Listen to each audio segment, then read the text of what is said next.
I'm in the drive-thru and I have this crazy thought because I used to like to go to the drive-thru too. I would go to the drive-thru if like there was like nobody in the drive-thru, but otherwise I would just like run inside to like go get my stuff. But then now that I go to the drive-thru because I have my cane, like I always wonder, you guys are all of you waiting in the drive-thru for like mobility issues, or are you like me where I used to come like practically in pajamas, like no bra? Because I could definitely like, if here's the thing, like if I pulled up to the drive-thru, even if there were like 50 people in the drive-thru, if I pulled up and I wasn't like, if I just had like my tank top on and I didn't put a bra on or something because it's like first thing in the morning, I'm not gonna like assault people with that. Like me personally, if you would, then you know what, more power to you. But yeah, but there's something about they can still see that like I look like I just rolled out of the back of a van or something in the drive-thru, but there's just still something more anonymous or something about it, right? But anyway, so here I am in the drive-thru. So um I was wondering if I should talk about like things that have been going on this week, because like it's been like a really like it's been a lot this week. Like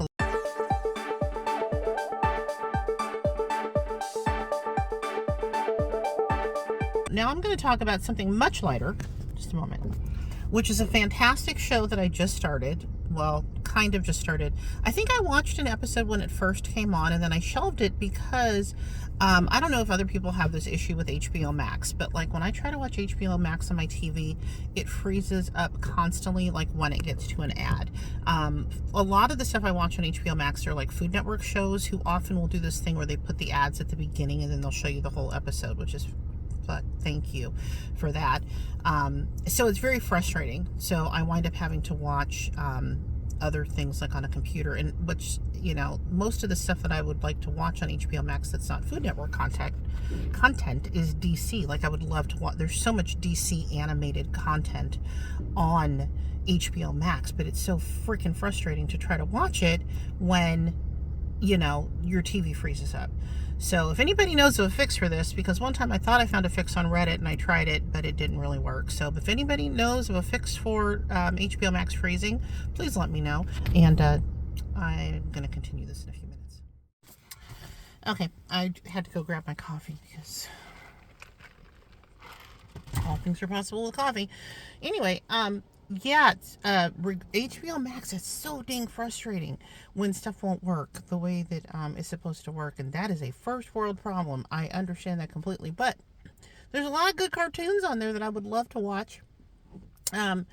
Yeah, because I would say that I'm a Marvel person, because MCU over the DC, was it the DCEU that they were calling it or whatever?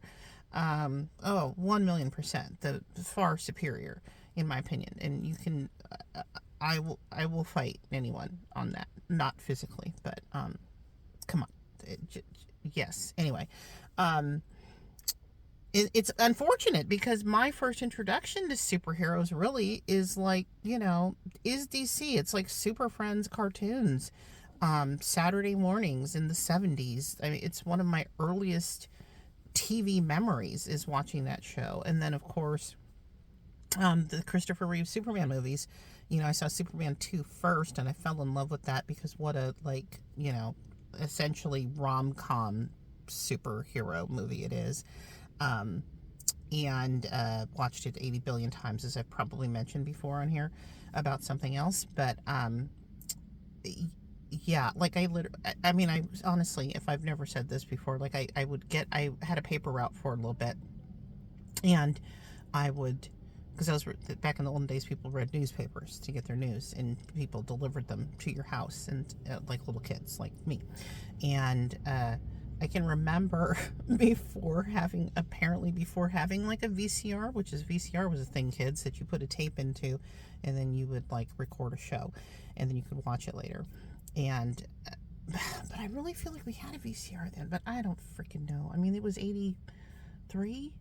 It had to be, ish. Because I always think this movie came out in 82, but I think it really came out in 83.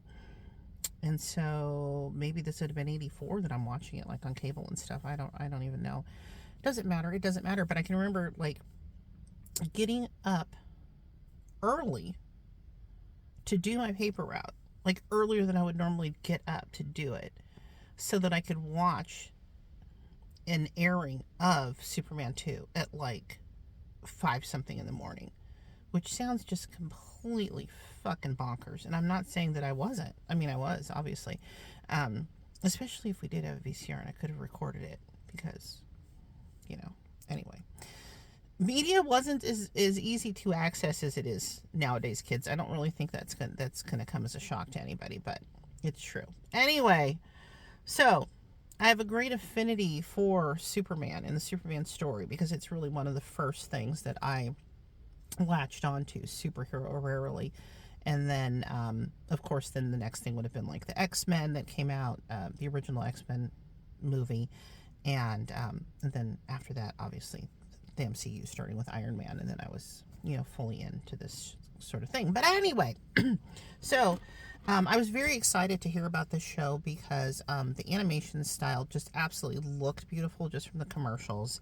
And I love the idea of this, like a young Superman who's, finding his feet, a young Clark Kent finding his feet as a reporter at the Daily Planet and all this kind of stuff.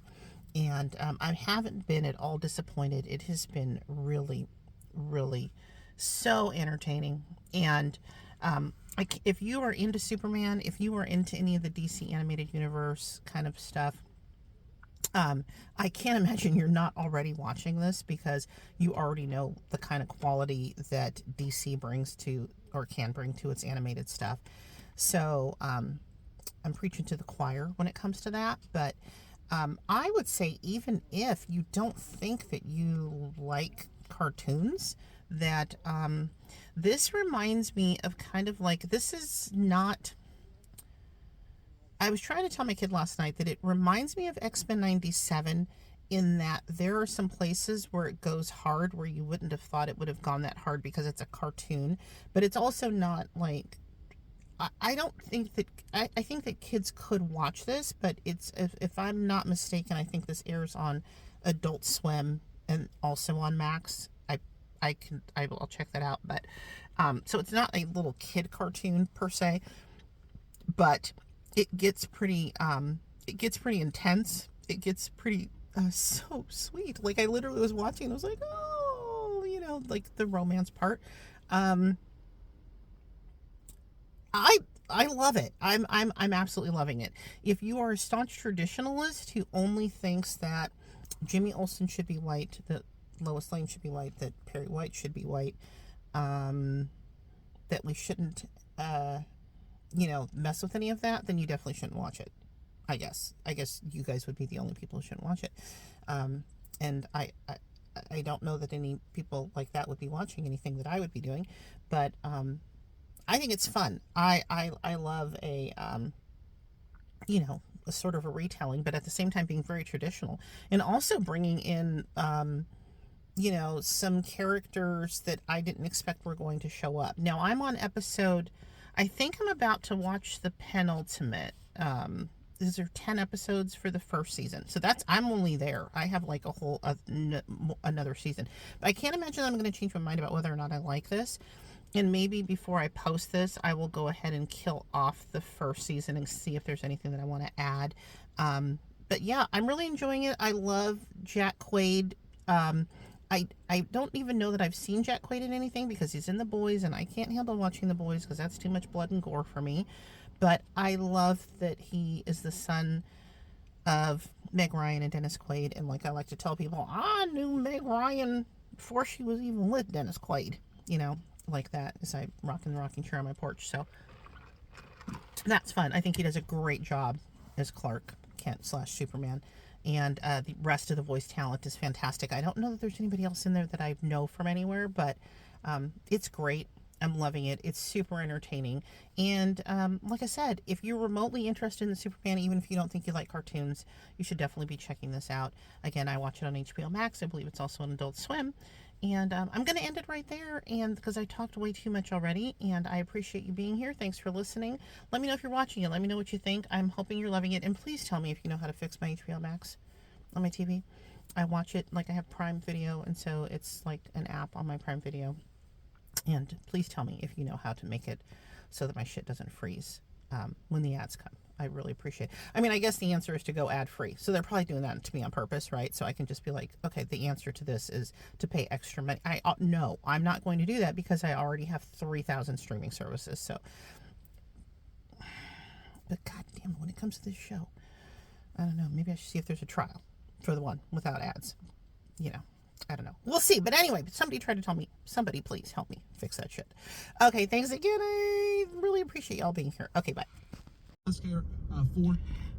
Quick little update for my adventures with Superman. I think I filmed the first part when I was near the end of season 1. I'm almost at the end of season 2, and I still love the show so much, and I honestly would 100% watch it all over again, see if I can get my kid into it, and watch the whole thing from the beginning. It's really, really good. Any Superman fan, any DC fan, I've probably already said this because I recorded that first thing weeks ago and I don't remember what I said, should definitely, absolutely put this on, watch this, okay? And enjoy.